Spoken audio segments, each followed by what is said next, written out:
I've been playing a ton of demos recently, as I often do, and this time a bunch of them stood out as being super creative, ambitious, and beautiful, so it's time for a video. And let's hit the ground running with Metro Gravity, a 3D Metroidvania that lets you walk on walls and pretty much break all the laws of physics. It's one of those demos that's so good I didn't want to play through the whole thing, lest I spoil myself for the full release later this year. This is a 3D platformer, and the movement is wonderful. The dev really nailed down the whole gravity switching thing every time you drop or jump onto a new surface. It's super smooth and somehow not that disorienting, despite there being no true up or down in the game. The puzzles will make you think and use some pretty fun power-ups in creative ways. The world itself is fun to just exist in, and having the freedom to walk on any wall you see is exciting and freeing. The combat. I didn't even make it to the combat because I want to experience it for the first time in the full game, but again, looks great. Metro Gravity just feels different than most other games I've played, and I'm sure it'll have many mind-blowing moments to look forward to. Another demo with some unique ideas is Spellsided, also a Metroidvania that's actually turn-based if you think about it. You can equip the sides of your die with different weapons and spells as you strategically navigate this voxelized fantasy world, and you'll need to properly line yourself up with enemies and obstacles in order to get rid of them. There are some things that could be made more clear, and I think save points are maybe a bit too sparse. An undo feature would be useful in certain areas for sure, but I enjoyed making my way through this world turn by turn. In a way, Spellsided reminds me of another sort of grid-based game that came out last year called Arranger. Mechanically, they're not that similar, but they both make clever uses of their movement systems, and Arranger also has a demo on Steam. Go figure.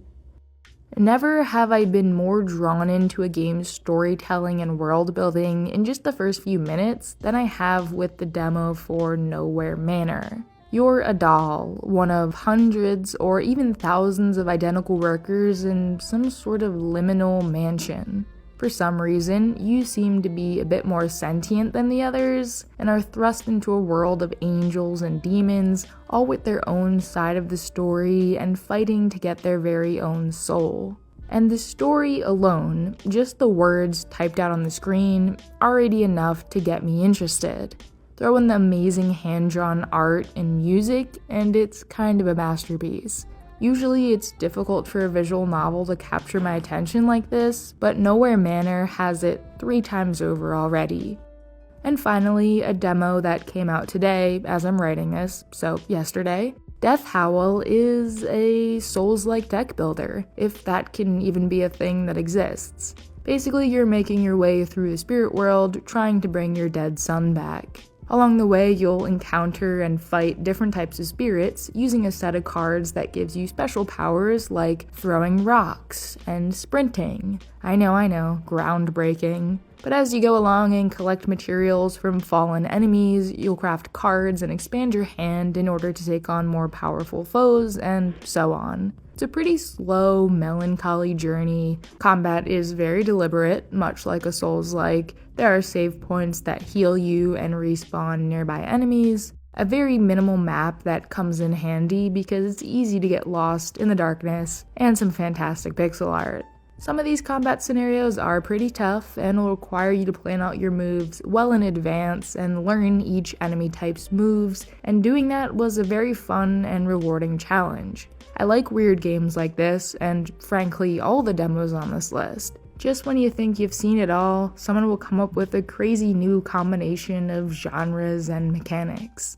And a little channel update, I guess, kind of, not really. There are a couple games I've been keeping an eye on that are coming out either at the end of this month or moving into the rest of the winter. Spring is also filling up quickly with release dates. I'm really excited to get back into reviews and maybe some guides. I do love my list videos like this, but sometimes I just want to play through a full game and really dive into my thoughts on it.